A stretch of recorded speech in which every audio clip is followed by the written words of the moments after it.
Hello అండి, hi, welcome back to our channel. ఈరోజు 90s kid favourite snack అనమాట. ఇది మనం స్నాక్గా కానీ పప్పు వండుకున్నప్పుడు ఈ గొట్టాలు అనేది ప్రతి వేలికి పెట్టుకొని 5 ఏళ్ళకి 5 పెట్టుకొని తింటూ ఉండేవాళ్ళము. ఇప్పటికైనా సరే పిల్లలకి కానీ ఫస్ట్ వేలుకి పెట్టుకుంటూ ఉంటారు కదా. ఈ స్నాక్ అందరికీ ఇష్టమే. మరి ఈ గొట్టాలని ఈజీగా మనం ఇంట్లో ఎలా తయారు చేసుకోవాలో చూపిస్తానండి. ఈ వీడియో అనేది చివరి వరకు చూడండి. వీడియో నచ్చితే మాత్రం ఖచ్చితంగా లైక్ చేయండి, సబ్స్క్రైబ్ చేయండి. అలాగే మీ ఫ్రెండ్స్ రిలేటివ్స్కి కూడా ఈ వీడియో అనేది షేర్ చేయండి.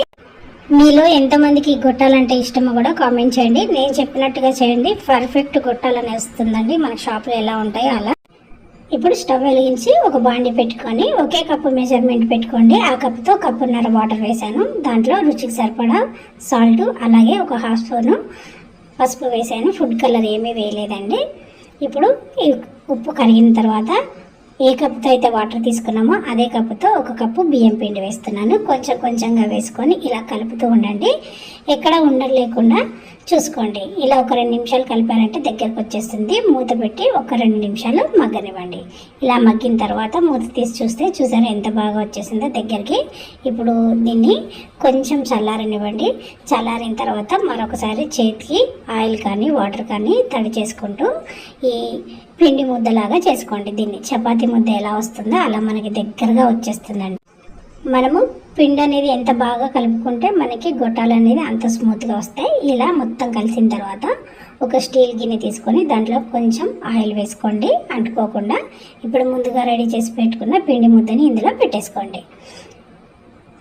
ఇలా పెట్టిన తర్వాత పైన కొంచెం ఆయిల్ అప్లై చేసుకోండి. ముందుగా ఉడకబెట్టిన గిన్నెలో ఒక గ్లాసుడు వాటర్ వేసి మనం ఆవిరి మీద ఉడకబెట్టాలన్నమాట. ఇప్పుడు ముందుగా పెట్టుకున్న పిండి ముద్ద గిన్నెని కూడా అందులో పెట్టి ఒక 10 నిమిషాలు ఉడకనివ్వండి. 10 నిమిషాల తర్వాత చూసారా పిండి అనేది మంచిగా ఉడికిపోయి ఉంటుందండి. ఇలా ఉడకడం వల్ల మనం గొట్టాలని ఏ రకంగా కట్ చేస్తే అలా వస్తాయి అన్నమాట. కాబట్టి ఉడకబెట్టడం మాత్రం అస్సలు స్కిప్ చేయకండి. అలా ఉడకబెట్టుకున్న పిండిని 2 ముద్దలుగా తీసుకొని మనకి చీరలకి వాటికి కవర్స్ వస్తాయి కదండి, పాలిథిన్ కవర్స్, అలాంటివి కట్ చేసుకొని మనం ముందుగా చేసుకున్న పిండి ముద్దని సగం వరకు తీసుకొని దాన్ని ఈ కవర్ మధ్యలో కొంచెం ఆయిల్ రాసి పెట్టండి. పైన చపాతీ కర్రతో కానీ లేకపోతే చేతితో అయినా సరే మీకు వీలైనంత పల్చగా ఇలా చపాతీలాగా ఒత్తుకోండి. తర్వాత కట్ చేయడం కోసం మనం చాకు తీసుకుంటామండి. దీనికి కొంచెం ఆయిల్ రాసుకోండి, పిండి అతుక్కోకుండా ఉంటుంది. ఇప్పుడు ఇలాంటి మార్కర్ కానీ లేకపోతే పెన్ను కానీ మీరు దేంతో చేయాలనుకుంటే దాన్ని ఇలా మెజర్మెంట్లా ఒకసారి పెట్టుకోండి. ఫస్ట్ టైం కట్ చేసినప్పుడు పెట్టుకొని సైడ్ కొన్ని ఎడ్జెస్ అంతా కట్ చేసుకోండి. మీరు లావుగా కావాలనుకుంటే ఇలా మార్కర్ పెట్టుకోండి, లేదు అంటే పెన్నులైనా సరే పెట్టుకోవచ్చు. లేదంటే మీ దగ్గర రౌండ్గా ఉన్న ఏదైనా ఆబ్జెక్ట్ ఉంటే దాన్నైనా వాడచ్చు. ఇలా చూసారా పక్కనున్న ఎడ్జెస్ మొత్తం కట్ చేసేసాను. నేను పెన్ను ఎంతవరకు ఉందో అంతవరకు సరిగ్గా కొలత చూసుకొని సైడ్ ఉన్న ఎడ్జెస్ అంతా మొత్తం కట్ చేసేసాను.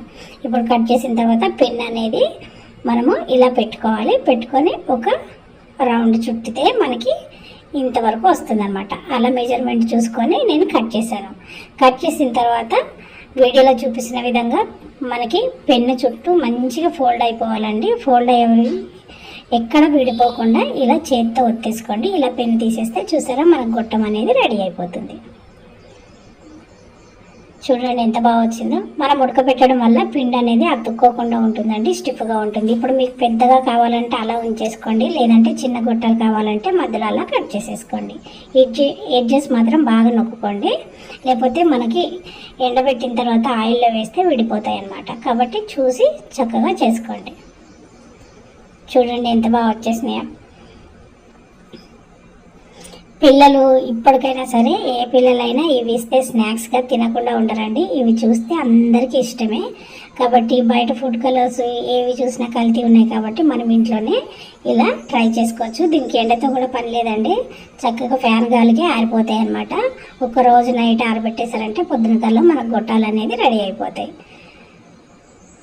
ఇలా మీరు పెన్నుతో అయినా ఏదైనా రౌండ్గా ఉన్న ఆబ్జెక్ట్ అయినా తీసుకోండి, కానీ ఇలా ఎడ్జెస్ మాత్రం మంచిగా ఫోల్డ్ చేసుకోండి, ఎక్కడ విడిపోకుండా చూసుకోండి.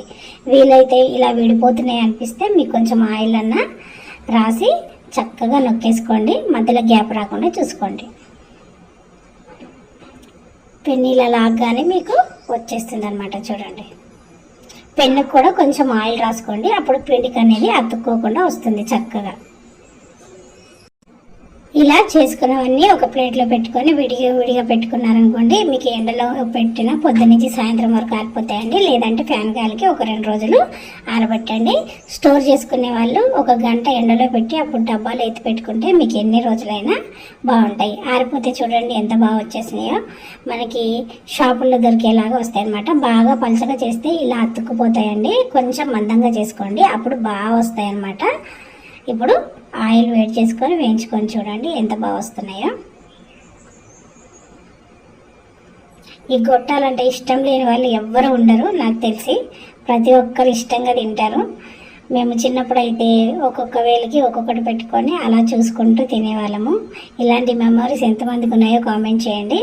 ఖచ్చితంగా మీరు కూడా ఈ రెసిపీ అనేది ట్రై చేయండి. మరి ఎలా వచ్చిందో నాకు కామెంట్ చేయండి. ఈ వీడియో చివరి వరకు చూసినందుకు చాలా చాలా థ్యాంక్స్ అండి. మనము సరిగ్గా ఫోల్డింగ్ చేయకపోతే చూసారా ఇలా విడివిడిగా వస్తాయన్నమాట. ఇవి చాలా గుల్లగా కూడా ఉంటాయి. ఇంకెందుకు ఆలస్యం, మీరు కూడా ట్రై చేసి ఎలా వచ్చిందో నాకు కామెంట్ చేయండి. Thank you.